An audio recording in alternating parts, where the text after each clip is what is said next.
నమస్కారాలు. గత కొద్ది రోజులుగా వ్యవసాయం మీద ఫీల్డ్లో తిరుగుతా ఇవాళ రైతు పడే బాధని మీ అందరితో ఈ కూటమి ప్రభుత్వానికి కూడా తెలియజేయటం కోసం, విమర్శ కోసం కాదు కానీ తెలియజేయటం కోసం నేను మీ ముందుకు వచ్చాను. ఇవాళ కోత అనేది మిషన్తో అయిపోయింది.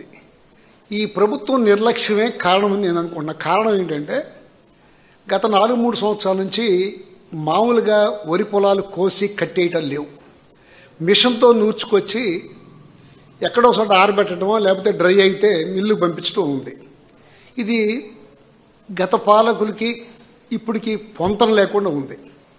గత ప్రభుత్వంలో, జగన్ గారి ప్రభుత్వంలో ఇటువంటి విపత్తు వచ్చినప్పుడు గోదావరి జిల్లా రైస్ మిల్లర్స్ అందరితోనూ మాట్లాడి మంత్రి గారు వీళ్ళందరూ కూర్చుని, కమిషనర్ గారు కూర్చుని ఈ ధాన్యం ఫలానా చాటు ఉంది, ఇబ్బంది ఉంది, కొనమని ముందత్తు జాగ్రత్తతోనే కొనిపించారు.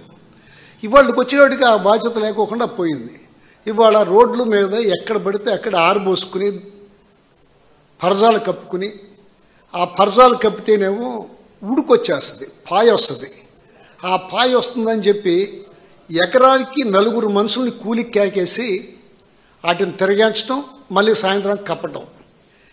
500 రూపాయలు మనిషికి ఇవ్వాలా. ఇంకొక మాటలో చెప్పాలంటే చీప్ 150 రూపాయలు పెట్టి తలకు బాటిల్ ఇవ్వాలి. ఇవాళ పరిస్థితి అది. పనికొచ్చే పరిస్థితిలో లేరు జనం. ఈ వర్షంలో తడవటం ఇబ్బంది ఉండే పరిస్థితి. దానికోసం అని చెప్పి ఆ ముందు కూడా ఇచ్చే పరిస్థితి ఉంది. ఇది కూటమి ప్రభుత్వం ముందత్తు జాగ్రత్తగా ఉండుండితే ఈ పరిస్థితులు వచ్చేవి కాదు. ఇవాళ ఈ రాష్ట్రంలో వ్యవసాయ దాడికి అంత వరస్టీర్ ఇంకోటి లేదు. మన మంత్రి గారు, పౌర సరఫరాల మంత్రి గారు, ఆయన ఏం చెప్పారంటే 83 లక్షల టన్నులు ఈ సంవత్సరం ధాన్యం పండుతుంది, అందులో 51 లక్షలు మేము కొనడానికి సిద్ధంగా ఉండమని చెప్పి 4 రోజుల నుంచి చెప్తారు. సంచులు ఉండవు, లారీలు ఉండవు, ఏ మిల్లుకి వెళ్ళాలో తెలియదు, బాధ్యతారహితంగా వ్యవహరిస్తున్నారు. దీన్ని ఎవరన్నా మా బోటోళ్ళు, ఫీల్డ్లో తిరిగే వాళ్ళు ఇబ్బంది పడుతున్నప్పుడు రైతుల దగ్గరికి వెళ్ళి మాట్లాడితే ఇది వైఎస్ఆర్సీపీ చేసి అల్లరి తప్ప ఇంకోటి కాదంటారు. మీ అందరికీ తెలిసిన విషయమే. 13-18 నెంబరు మార్టూరు నుంచి గవర్నమెంట్ క్షేత్రం నుంచి బయటకు వచ్చింది. అవి కొనమంటే కొనరు. అది ఇచ్చింది ఎవరు? గవర్నమెంట్ ఇచ్చింది.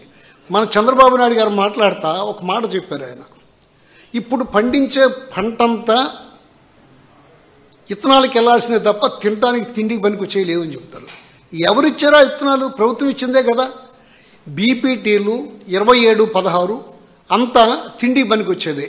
ఏంటంటే ఆయన ఉద్దేశం వ్యవసాయం అనేది దండగా, వ్యవసాయదారుడు అనవసరం అనే ఆలోచన ఆయన ఇంతవరకు కూడా విరమించుకోలేదు. దాన్ని కూడా ఇప్పుడు కూడా కంటిన్యూ చేస్తానే ముందుకు తీసుకెళ్తున్నారు. ఈ పరిస్థితులన్నీ చూస్తున్నప్పుడు రైతు తల్లకిందులైపోతున్నాడు. ఇవాళ ఆ రైతులంక చూస్తుంటే కళ్ళమ్మటి నీళ్లు పెట్టుకుని ఆ భార్యాభర్తలు ఇద్దరు కబులు కేసిన వాళ్ళు, 4 ఎకరాలు 3 ఎకరాలు పొలం ఉండేవాళ్ళు ఐరాన్ పడిపోతున్నారు. ఈ ఐరాన్ చూసి మీ ఓటు వాళ్ళతో ఇదంతా ప్రభుత్వానికి తెలియజేస్తాను, ఇప్పుడన్నా జాగ్రత్త పడతారేమోనని. గోదావరి మనకి కృష్ణా జిల్లాలో 160 రైస్ మిల్లు ఉన్నాయి. 160లో 72 రైస్ మిల్లుకే డ్రైయర్లు ఉన్నాయి. ఇటువంటి తుఫాను వచ్చినప్పుడు, అత్యవసర కోతలకు వస్తున్నప్పుడు డ్రైయర్ ఉన్న మిల్లుకే ఆ వడ్డీ వెళ్తాయి. దాంతోపాటు ఈ 72తో పాటు ఇంకొక 10 మిల్లులకి, వీటిలోనే 10 మిల్లులకి డబల్ బాయిలర్లు ఉన్నాయి కనుక కొంత లెక్క. గోదావరి జిల్లాలో అయితే ప్రతి మిల్లుకి బాయిలర్ ఉంటుంది. దానికి కెపాసిటీ ఇప్పచ్చు. అక్కడి నుంచి ధాన్యము ఇవన్నీ ఎక్స్పోర్ట్ అవుతాయి కనుక అక్కడ బయటికి పంపించే పరిస్థితి ఉన్నాయి. అక్కడ వాళ్ళతో మాట్లాడుకుని మిల్లర్స్ని కేకేసి కూర్చోబెట్టి మీరు కొనమంటే ఈ బాధ, రోడ్ల మీద బసుకునే బాధ ఈ రైతాంగానికి వచ్చి ఉండేది కాదు. ఏమాత్రం రైతు ఏమైపోతే అయిపోయాళ్ళే, నాకేమీ బాధ్యత లేదన్నట్టుగా వ్యవహరిస్తున్నారు తప్ప ఇంకోటి కానే కాదు. చంద్రబాబు నాయుడు అనొచ్చో అనకూడదు నాకు తెలియదు కానీ ఎప్పుడు అధికారంలోకి వచ్చినా వ్యవసాయదారుడు, మా నానుంటుంది ఊళ్ళల్లో, గొడ్డొచ్చిన ఎలా బిడ్డొచ్చిన ఎలా అంటారు. వ్యవసాయానికి ఎప్పుడు వచ్చినా, ముఖ్యమంత్రికి ఎప్పుడు వచ్చినా వ్యవసాయదారుడు మాత్రం కష్టాలు పాలైపోతుంది. ఉల్లి, మిర్చి, పత్తి ఒక్కటి కాదు, అన్ని రకాలుగా రైతాంగం అంతా ఇవాళ ఇబ్బందుల్లోకి నెట్టబడింది. జగన్ గారి ప్రభుత్వం ఇన్పుట్ సబ్సిడీ ఏ సంవత్సరం అయితే రైతుకు నష్టం జరిగిందో అదే సంవత్సరం ఇచ్చింది. ఇవాళ దాని గురించి మాట్లాడరు. ఇవాళ లెక్కలు సరిగా లేవు, ఎంత పోయిందో చెప్పరు. ఇప్పుడు 51 లక్షల టన్నులు మేము కొంటామని ఆయనకి ఇవాళ వరకు ఈ తుఫాన్ వస్తుందని చెప్పి ముందంతా చెబుతున్నారు.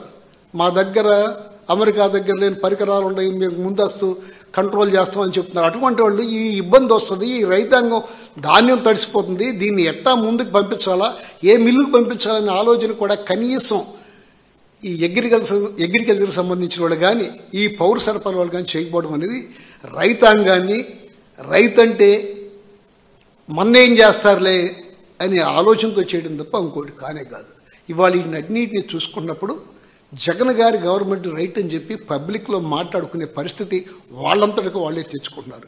దీన్నన్నీ దృష్టిలో పెట్టుకుని ఇప్పుడు కన్నా బాధ్యతగా నేనేమి మిమ్మల్ని విమర్శ చేయడానికి రావట్లా, ఉన్న పరిస్థితి గ్రౌండ్ లెవెల్లో ఉన్న పరిస్థితి చెప్తున్నా. దీన్ని మీరు ఇవాళ కన్నా ఆ రైతాంగానికి నష్టం లేకోకుండా ఆ ధాన్యం 1300 కొంటున్నారు. లాస్ట్ గవర్నమెంట్లో చివరి సంవత్సరంలో బీపీటీలు కళ్ళం కోసినటిని తీసుకొచ్చి మిషన్తో కోసినట్టు తీసుకొచ్చి రోడ్డు మీద పోస్తే 2200 కొన్నారు. ఇవాళ 1400 అన్నారు, ఇవాళ 1250 అన్నారు, 1300 అన్నారు. ఈ దౌర్భాగ్య పరిస్థితి నుంచి రైతాంగాన్ని వాళ్ళ మీద జాలి చూపించాలి తప్ప కక్ష పెంచుకుని ఇంకో రంగం సాధించడం కంటే వాళ్ళ అవసరంలో, బాధలో, కష్టంలో ఈ ప్రభుత్వం ఆదుకోవాల్సిన పరిస్థితి ఎంతైనా ఉంది. దాన్ని ఎవరన్నా చెబితే విమర్శ అనుకుంటాం, విమర్శ చేస్తున్నారనో తిడతాం, ఇవన్నీ కానీ కాదు. మేము గ్రౌండ్ లెవెల్కి రండి. ఇవాళ పొట్టుకలు దిగి వెళ్ళిపోవటం కాదు, అక్కడ పరిస్థితి చూడండి.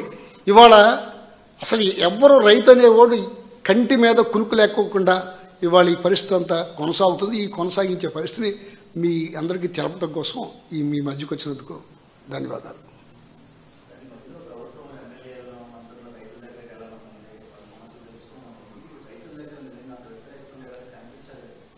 రైతుల దగ్గర ఎన్నికే వ్యతిరేకత అంటే 1.5-18 ఏళ్ళు అయిన గవర్నమెంట్ వచ్చి నువ్వు పెన్షన్ కట్ చేస్తావో ఇంకోటి చేస్తావో ఏం చేస్తావో తెలియదు, నువ్వు బెదిరిస్తున్నావు కదా పెద్ద అంటాను.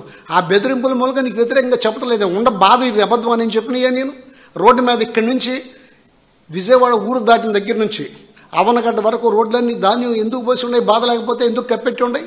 కప్పెట్టేట పరిస్థితి ఉంది. నువ్వు సెప్టెంబర్గా కనుక లారీలు గోతాలు లేవు. మొన్న మా జిల్లా ప్రెసిడెంట్ గారు నేను పెదకళ్ళేపల్లి అని ఊరు వెళ్ళాం. రైతుల దగ్గరికి వెళ్ళి ఏంటయ్యా ఎన్ని రోజులు అయిందంటే 5 రోజులు అయిందని అన్నారు. మరి 5 రోజులు అయితే ఎత్తేయచ్చు కదంటే గోతాలు ఇవ్వలేదండి అన్నారు. ఎందుకు ఇవ్వలేదని అడిగితే గోతాలు లేవంటున్నారండి అన్నాడు. సరే అక్కడికి వెళ్ళి గోడౌన్ కాడికి వెళ్ళి పిఎస్సి గోడౌన్ కాడికి వెళ్ళి గోడౌన్ తాళంది మన తీశారు. తీస్తే గోతాలు ఉన్నాయి. ఏం గోతాలు ఉన్నాయి అడిగితే ఇవ్వలేదంటే లేదని మమ్మల్ని ఎవరు అడగలేదు. ఆ రైతు అప్పుడే వచ్చాడు, నేను అడిగాను మిమ్మల్ని అంటాడు, ఇప్పుడు ఇస్తాను తీసుకెళ్ళమని చెప్పాడు. మిల్లర్స్తో మాట్లాడుకోకుండా, మిడిల్ మ్యాన్కి లాభం లేకోకుండా ఇవాళ ఏ బస్తా కూడా నడవట్లా. ఇవాళ గోదావరి జిల్లాలో వచ్చిన 25 రూపాయలు మిడిల్ మ్యాన్కి ఇస్తున్నారు, వాళ్ళ దగ్గర కొంటున్నారు. కొనేది గవర్నమెంట్ తరఫున కొంటున్నారు. కానీ మిడిల్ మ్యాన్కి మిల్లర్కి సంబంధం లేకోకుండా డైరెక్ట్గా ఈ రేటు కొనని చెప్పి ఈ గవర్నమెంట్ శాసించలేకపోతుంది. మిల్లర్స్ మాట అంటున్నారు. మిడిల్ మ్యాన్కి సానుకూలంగా, మిల్లర్స్ సానుకూలంగా ఈ ప్రభుత్వం ప్రవర్తిస్తుంది.